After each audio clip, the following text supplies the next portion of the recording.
स्मरण जो करा गया है हमारे यहाँ त्योहारों का, तिथियों का, वारों का, नक्षत्रों का, ये शंकर ने करा, ये कोई सहज नहीं। नारी अगर पति का नाम लेती है तो उसकी आयु तिल भर की क्षीण होती चली जाती है। कितना? तिल भर।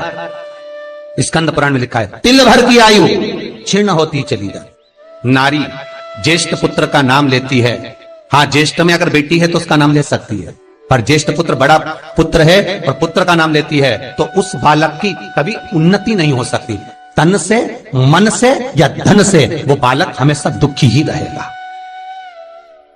तुम दुनिया का सारा सपोर्ट कर दो, तुम चाहे अपनी प्रॉपर्टी बड़े बेटे के नाम कर दो, तुम चाहे पूरा दुनिया भर का सुख अपने बेटे के सामने लाकर खड़ा कर दो, तो भी अगर मां अपने बड़े पुत्र का नाम बार बार लेती है तो वो पुत्र या तो तन से या मन से या धन से दुखी ही मिलेगा, वो सुख नहीं पा सकता।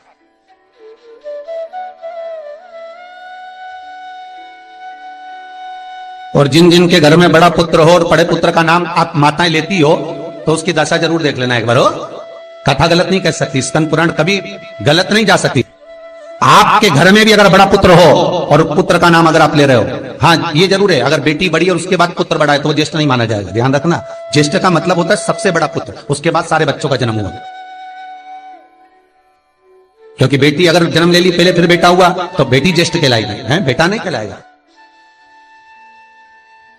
अगर पहला ज्येष्ठ पुत्र है तो मां सारी प्रॉपर्टी दे दे, सारा वैभव दे दे, मां सारा दौलत दे दे, मां उसके ऊपर सर्वस्व निछावर कर दे, पर अगर बेटे का नाम माता बार बार लेती है तो उस बेटे की उन्नति, तरक्की नहीं हो सकती, उसको जीवन में सुख नहीं मिल सकता, कुछ ना कुछ चीज से वो दुखी रहेगा।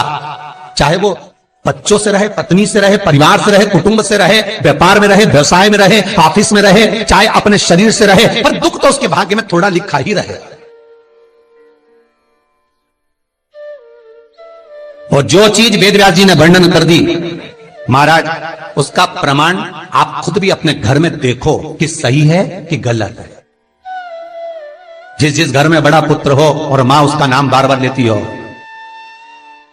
बार बार लेती हो, उस पुत्र की दशा देखिएगा आप।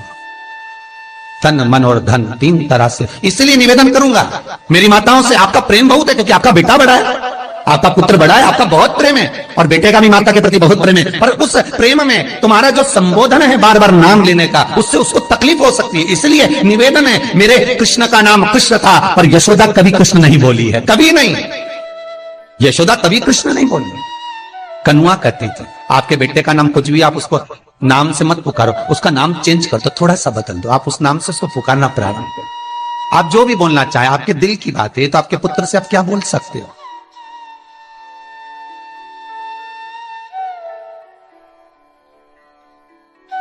मेरी कौशल्या मैया राम को केवल राम ही कहती थी।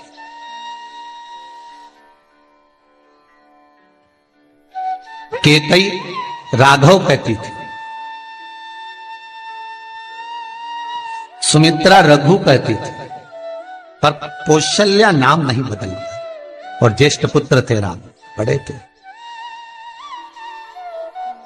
बड़े हुए, वन जाना पड़ा, लौट कर आए, धोबी की वार्ता सुनकर सीता का परित्याग करना पड़ा, समय आया लक्ष्मण का त्याग करना पड़ा, और समय आया तो ये शरीर को ही सरयू में छोड़ना पड़ा।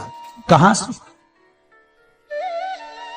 स्कंद पुराण कहती है पति का नाम अगर नारी ले रही है तो तिल तिल भर उसकी उम्र घट रही है। पर ना जाने माताओं को ऐसा क्या है कि वो आज का फैशन हो गया।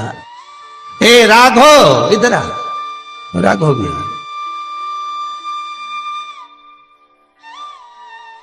नाम लेने में तिल भर की आयु घट जाती।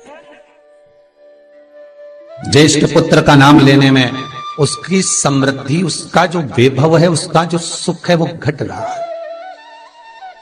जिस गुरु से गुरु मंत्र लिया है, गुरु दीक्षा ली है, जिस गुरु से आपने गुरु मंत्र का स्मरण किया है, जिस गुरु से आपने गुरु मुख हुए हैं, जिस गुरु से आपने गुरु मंत्र लिया है, आपने अगर मंत्र ले लिया, चार जगह पर बात निकले, कोई पूछ भी ले कि आपने गुरु मंत्र किससे लिया, तो बता दो भैया हम तो वहां गए थे, वहां का जो गुरु जी है उनसे हमने गुरु मंत्र लिया, वही हमारे गुरु है। नाम का स्मरण ना करते हुए उसकी पहचान बताने का प्रयास करो, वो ऐसे वो वैसे वो वहां रहते, उसका स्मरण। गुरु का नाम लेने से क्या जाता है महाराज? शास्त्र कहता है गुरु जिसने मंत्र दिया उसका नाम मत लो, गुरु ने जो मंत्र दिया उसका नाम लो। बहुत ध्यान देना महाराज। दुनिया के लोग गुरु का नाम लेकर बैठे हैं, उन गुरु जी से मंत्र लिया था तो उन्हीं का नाम लिया जाए, श्री ये मान जी, ये मान जी। अरे क्या नाम लेना, क्या नाम लेना? हमें गुरु का नाम नहीं याद करना, हमें गुरु मंत्र याद करना। जो गुरु ने मंत्र दिया उसका स्मरण करना। क्या होता है? स्कंद पुराण कहती है जब माला जपने के लिए बैठते हैं तो गुरु का श्री विग्रह तुम्हारे सामने होना चाहिए कि हमने उन गुरु जी से मंत्र लिया है, पर गुरु का नाम नहीं। गुरु मंत्र लेते समय गुरु का विग्रह सामने हो और मंत्र जो गुरु ने दिया है उसका स्मरण। ऐसे ही और वीडियोस के लिए चैनल को सब्सक्राइब करें और नीचे डिस्क्रिप्शन बॉक्स में दी गई लिंक को फॉलो करें।